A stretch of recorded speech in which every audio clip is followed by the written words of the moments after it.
Hello అందరికీ simply and delicious కద్దు కా ఖీర్ ఎలా చేయాలో ఈ వీడియోలో చూద్దాం.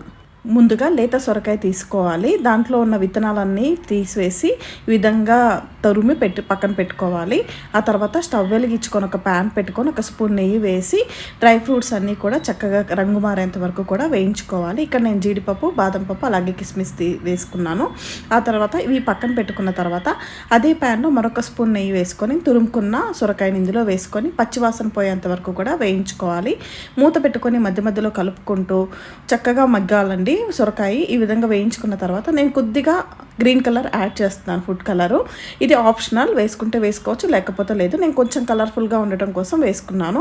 సొరకాయ అంతా చక్కగా మగ్గిన తర్వాత కొద్దిగా పాలు వేసుకోవాలి, చిక్కటి పాలు తీసుకోవాలి. ఇక్కడ నేను ఒక 1 లీటర్ పాలు పోసుకున్న తర్వాత మరొక 5 నిమిషాల పాటు ఉడకనివ్వాలి. అప్పుడు సాఫ్ట్గా సొరకాయ అంతా కూడా ఉడికిపోతుంది, టేస్టీగా కూడా ఉంటుంది.